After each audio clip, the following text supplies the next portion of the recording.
pecados, es decir, los pecados de todos o los pecados de algunos.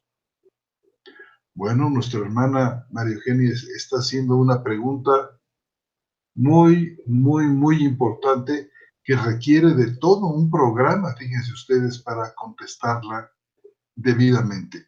De momento le voy a dejar a mi hermana María Eugenia y a mis hermanos que están y hermanas que están escuchando este programa una respuesta que puede ayudar a que cada uno de nosotros conteste esta pregunta, es decir, ¿por cuántos o por los pecados de quiénes murió Cristo Jesús?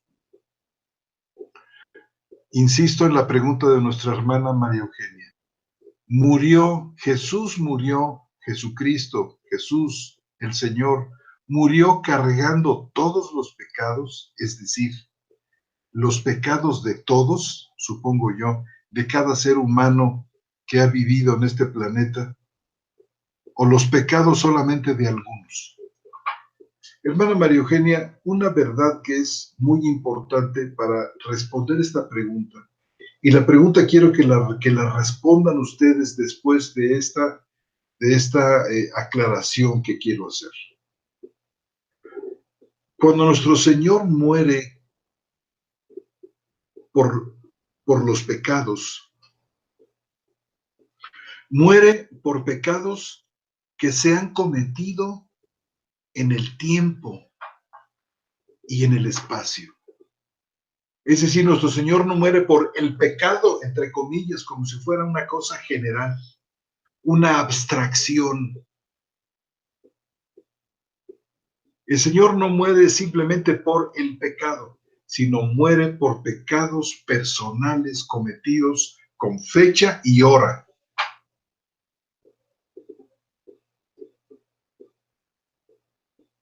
Es decir, para poner un ejemplo, nuestro Señor murió por la mentira de alguno que el 13 de octubre de 1987 a las 4 de la tarde cometió contra otra persona. Nuestro Señor murió por el fraude de una persona que hizo contra otra persona un 12 de agosto de 1963.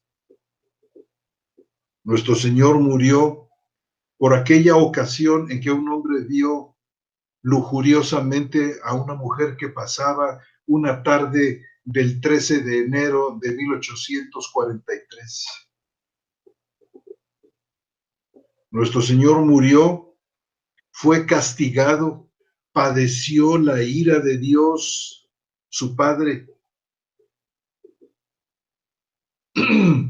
por un pleito terrible que cometió una señora contra su marido un 15 de enero del año 609.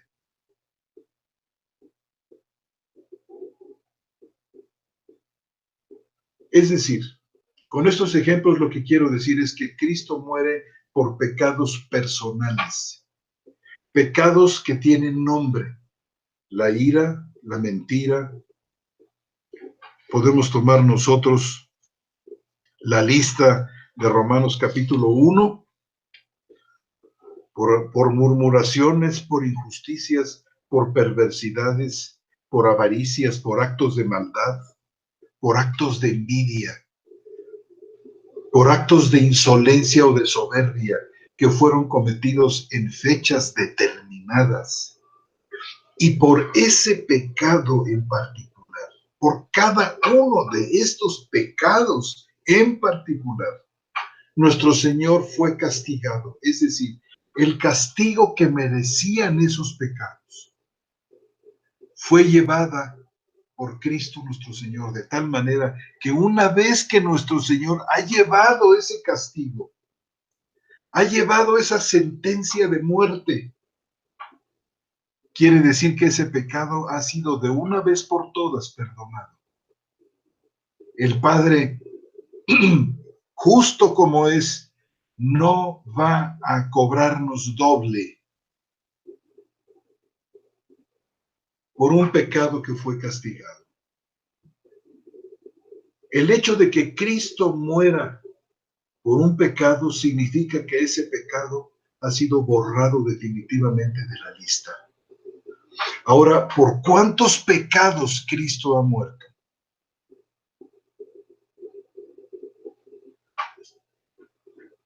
Es de tal poder el sacrificio de Cristo, tal la dignidad de la ofrenda hecha una vez para siempre, que una vez que estos pecados han sido quitados, hermanos, no existen más. Por eso dice la carta a los Hebreos en un pasaje que es verdaderamente maravilloso, en el capítulo 10, versículo 17 dice, y añade, y nunca más me acordaré de sus pecados y de sus iniquidades. Y podemos leer nosotros, por ejemplo, desde el 14 que ya leímos, 10:14 de los Hebreos, porque con una sola ofrenda hizo perfectos para siempre a los santificados. Es decir, hermanos, noten ustedes que la muerte de Jesucristo no solamente perdona el pecado, sino la muerte de Jesucristo también perfecciona para siempre a los que están siendo santificados. No puede haber simplemente perdón de pecados y ya. Hay perdón de pecados y santificación comprada, porque todas las cosas que pertenecen a la vida y a la piedad nos han sido dadas por su divino poder, han sido compradas por la sangre de Cristo. Con una sola ofrenda hizo perfectos para siempre a los santificados.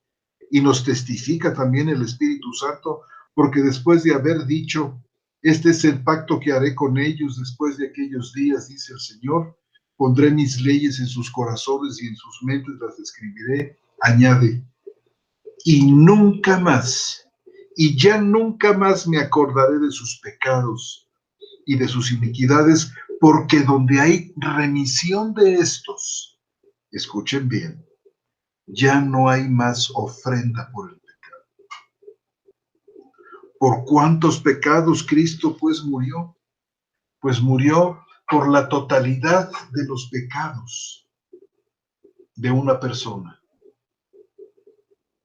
Porque si Cristo solamente muere por los pecados que van desde el nacimiento hasta la conversión, la pregunta es, ¿quién entonces paga por los pecados que los cristianos cometen después de la conversión hasta el día de la muerte? ¿Cristo tendría que morir 2 veces?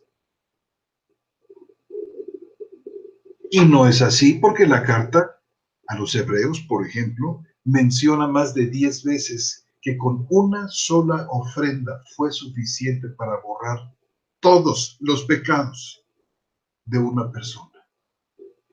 De tal manera que quien experimenta este glorioso perdón, hermanos, no solamente queda perdonado, sino comienza en él un proceso que está totalmente en la mano de Dios, que como nos dice Pablo en Filipenses 1:6, la obra que él comenzó en nosotros, él la terminará.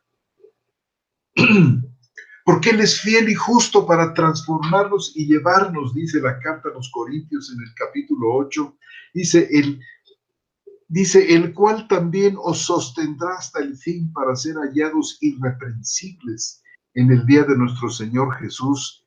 Y fiel es Dios, por quien fuisteis llamados a la comunión de su Hijo, Jesús, el Mesías, Señor nuestro. Es nuestra seguridad basada en la fidelidad de Dios, en la perfección de la obra de Cristo, en el sufrimiento real y verdadero que el Hijo de Dios experimentó al llevar sobre sí, al cargar sobre sí los pecados. Si solamente Cristo murió por unos cuantos pecados, entonces los hombres estamos perdidos, porque no hay manera que nosotros podamos redimir ni un solo pecado. Si como algunos dicen, bueno, es que Cristo murió por todos los pecados menos el de incredulidad, pues también es falso esto, porque la carta a los Colosenses dice que Cristo murió por todos los pecados. Dice la carta a los Colosenses, anulando en el capítulo 2:14, anulando el acta de los decretos que había contra nosotros, que nos era contraria, quitándola en medio y clavándola en la cruz. Y dice, y a vosotros, versículo 13, estando muertos en los delitos y en la incircuncisión de vuestra carne, os dio vida juntamente con él, perdonándoos todos los pecados. Todos los pecados. Y nadie puede decir que el pecado de incredulidad no fue contemplado ahí, hermanos, porque todos los pecados que cometemos los hombres son el resultado de la incredulidad. Somos incrédulos hasta la médula de los huesos. Entonces nosotros podemos quizás ya poder contestar parcialmente la pregunta de nuestra hermana Marugenia, que nos dice, murió cargando todos los pecados, es decir, los pecados de todos. Yo diría, si realmente Cristo cargó con pecados personales de cada persona, entonces la tal persona no tiene pecado delante de Dios y no puede ser condenada. Pero la Escritura nos dice que hay mucha gente que va a ser juzgada, cuyo nombre no está escrito en el libro de la vida. ¿Qué pasa con ellos? Bueno, yo dejo en este momento aquí el comentario y que a la luz de estos pasajes, cada uno de nuestros hermanos y hermanas saque una conclusión. Es decir, ¿Cristo murió por todos los pecados de todos los hombres? Y la respuesta tiene que ser que no, porque mucha gente va al infierno. ¿Cristo murió solamente por unos cuantos pecados de todos los hombres?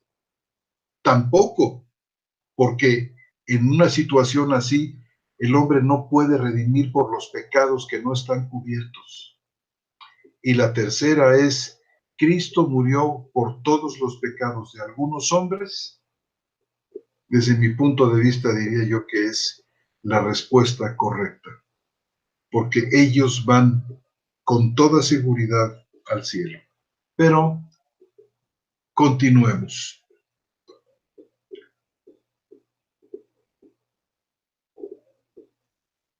Dice nuestra hermana María Eugenia, continuando con su pregunta. Dice, y retomo la primera pregunta, ¿murió cargando todos los pecados, es decir, los pecados de todos o los pecados de algunos? Y dice Frank, de todos, aunque no todos lo hayan aceptado como su Salvador. Gracias, Frank, necesito la respuesta en la grabación. Y repregunta a nuestra hermana María Eugenia, y si es por todos, ¿qué puede significar que haya muerto por los pecados de quienes no se arrepintieron? Segunda pregunta, ¿el hombre natural no puede salvarse? El hombre natural, hermana, a propósito, es el otro nombre con que se conoce al hombre viejo. Hombre natural. El hombre natural no puede salvarse, pero puede estar consciente de que necesita ser salvado. Es muy interesante la pregunta y en parte en la carta a los Romanos ha habido ya una respuesta para esta pregunta última de nuestra hermana cuando dice en el capítulo 1 y versículo 32. De hecho, la carta a los Romanos, hermanos, plantea algo muy interesante. ¿El hombre está caído? Sí. ¿El hombre está muerto en sus delitos y pecados? Sí. El hombre está corrompido, como dice Efesios capítulo 4, ¿tiene el entendimiento corrompido? Sí. No obstante esto, la carta a los Romanos dice que es posible al hombre conocer a Dios. Noten ustedes cómo dice, porque lo que de Dios es conocido, capítulo 1, 19 de Romanos, es conocido para ellos, pues Dios se lo manifestó, porque las cosas invisibles de Él, es decir, a través de la creación, Dios se revela. Su eterno poder y deidad se hacen claramente visibles. por medio de las cosas hechas de modo que son inexcusables.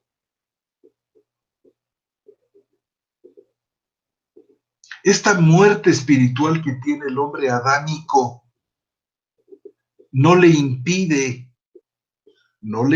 de ninguna manera llegar a conocer a Dios, aunque sea de una manera muy elemental, a través de la creación. Y luego dice el versículo 21, porque habiendo conocido a Dios, no le glorificaron como a Dios. Aquí el apóstol dice, aún el hombre caído, aún el hombre adámico, aún el hombre que está muerto en sus delitos y pecados, dice, ha llegado a conocer a Dios.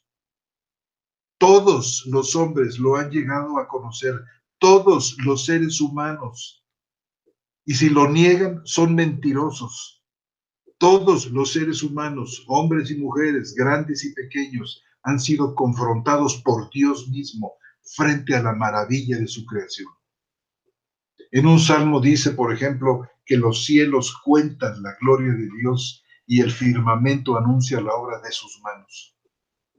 Todo hombre que viene a este mundo ha sido confrontado por Dios y sabe que Dios existe. Y no solamente sabe que Dios existe. Vean el versículo 32 de este capítulo 1. Dice, quienes habiendo entendido el pronunciamiento de Dios, que los que practican tales cosas son dignos de muerte, no solo las hacen, sino que también se complacen con los que las practican. Fíjense, habiendo entendido el juicio de Dios, el pronunciamiento de Dios, es decir, hermanos, que no solamente hay un conocimiento de Dios que se percibe a través de la naturaleza, sino un conocimiento interno, a través del cual el hombre sabe perfectamente cuando está haciendo mal. Es más, lo llega a saber, como dice aquí, entienden el pronunciamiento de Dios, pero en lugar de dejar de hacer el mal, dice, incluso se complace con los que lo practican.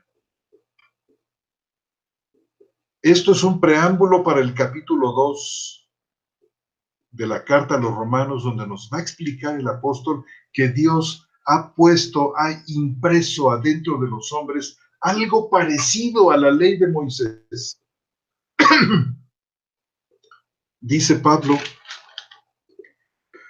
hacen por naturaleza cosas de la ley, los cuales muestran, no dice la ley, sino muestran la obra de la ley escrita en sus corazones, a la cual da testimonio la conciencia. Es decir, esta ley que podemos llamar, no sé, ley natural, ley interna, que junto con la conciencia, en el sentido de acusar con los pensamientos, como dice aquí mismo, acusándolos o defendiéndolos sus razonamientos,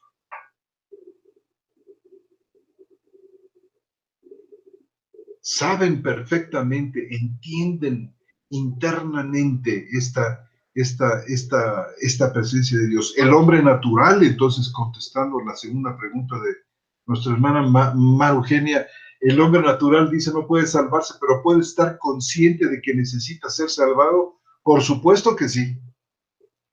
Pero, cuando menos, no sé si es consciente de que necesita ser salvado. Cuando menos es consciente, bueno, en un sentido sí, en el sentido de ser salvado de la ira de Dios, de ser salvado de su propia iniquidad, hermanos, porque cuando leemos esta lista de pecados del capítulo 1, hermanos, seguramente que es una vida muy infeliz y muy miserable de la gente que vive así. Cuando dice atestados de toda injusticia, perversidad, avaricia, debe ser una vida terrible, de pleitos, de iras. Debe ser una vida de estrés espantoso. Y el hombre natural es probable que sienta que necesita ser librado de esto. No sé hasta qué punto, hermana María Eugenia, en todos ellos haya una percepción de una salvación más profunda, que yo creo que esta es precisamente la obra del Espíritu Santo. Cuando trae a sus elegidos a su conocimiento, es despertada en ellos esta necesidad de una salvación profunda y verdadera. No solamente ser salvado de las consecuencias